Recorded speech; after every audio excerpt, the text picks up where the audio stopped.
Yes, thank you for having the opportunity to speak here today at this special conference in front of so many colleagues and partners who are dedicated to make hydrogen a success story. Let me start with some humorous remarks. I think you all know these international light bulb jokes where it's asked how many people of a certain group are needed to change a light bulb. So I want to ask you today, how many Germans do you need to change a light bulb? The answer is one. We are very efficient and we don't have any sense of humor.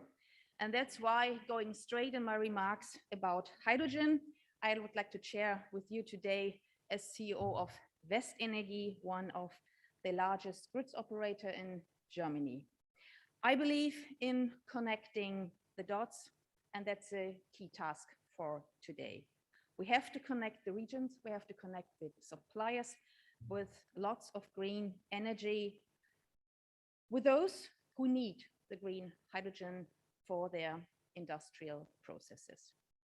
And it's about closing the gaps, not only in terms of transportation, but also regarding the incentives to invest in these technologies, to get from research and ideas to really business cases, letting the hydrogen flow, so to speak.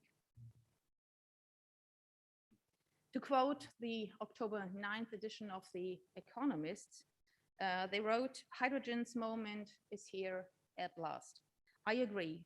We are certainly pursuing very ambitious targets for reducing emissions in Europe and in Germany too. And as the current COP26 summit goes on, it shows that the international community is not less determined to curb the emissions. When it comes to hydrogen, Germany is not longer talking. We are taking efficient action in multi-stakeholder setting. Our government installed the National Hydrogen Council last year, which I have the honor to chair. We advise the State Secretary Committee on Hydrogen, a high-ranking governmental official in charge for implementing the German National Hydrogen Strategy. The council is made up of leading lights of German economy, academia, and NGOs. This enables us to support the government in creating regulatory environment that factors in different perspectives and needs for the very beginning. You would certainly agree that we have no time for false regulation or for investment breaks for the hydrogen economy. And as a council, we are called for more ambitious targets and for more import targets.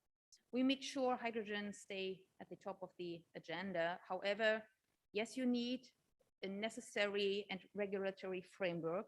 You need good and ambitious goals, but it's better to have excellent business cases and individuals with skills and determination to allow changes of this magnitude we're speaking about today. I would like to pick out the CEO Alliance for Europe's Recovery, Reform and Resilience, a group of 12 leading European companies. These utilities, grid operators, and industrial players are seeking to drive the climate transition in Germany and in Europe. The CEOs are personally committed to the alliance and declared it a top priority. What sets this initiative apart is its collaborative nature.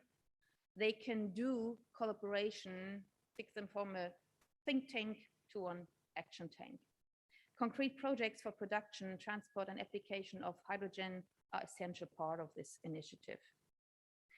E.ON, our parent company, is receiving a growing numbers of inquiries from municipalities, from medium-sized companies, and from industrial stakeholders that would like to obtain green hydrogen. And this is why E.ON and several partners from the CEO Alliance recently launched a project in the west of Germany called H2 Ruhr. The aim is to develop the Ruhr region, formerly known as coal mining region, one of the former industrial hearts of Germany, into European hydrogen model. It goes to build a hydrogen grid along the river Ruhr, connecting the industrial bases, steel mills, petrochemicals, but also SMEs. And why I'm speaking about SMEs, I mean the famous German Mittelstand, so the industrial heart of Germany, where millions of jobs are created in Germany, and alone in the rural region, we have 400,000 jobs which are depending on gas and will depend on green molecules.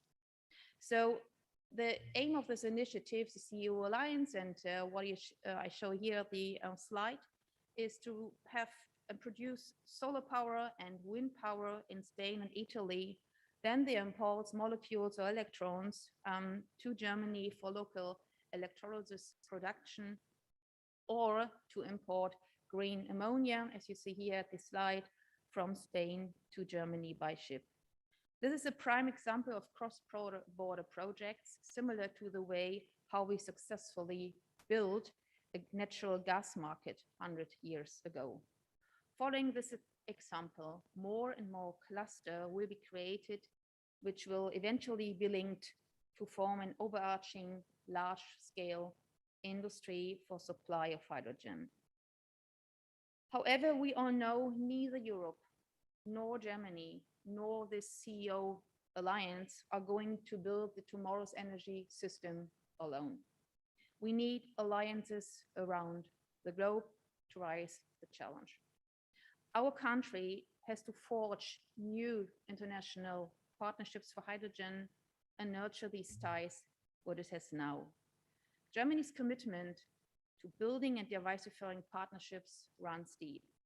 We have had close ties also to MENA region for a long, long time, and hydrogen will provide us with the opportunity to take them on the next level, a level that is built on sustainable energy. Such being the case, I'm looking forward to more discussions today about lessons we learned in different parts of the world and how we can work together with MENA even more deeply. In closing, I would like to reiterate again the economist's sentiment that hydrogen's moment is here at last. There's tremendous potential for companies to pursue business opportunities and potential for our region to join forces. Germany is a very reliable, and I mentioned at the beginning, a very efficient partner. And I very much look forward on building new bridges and embarking new partnerships. Thank you for the invitation and for your attention.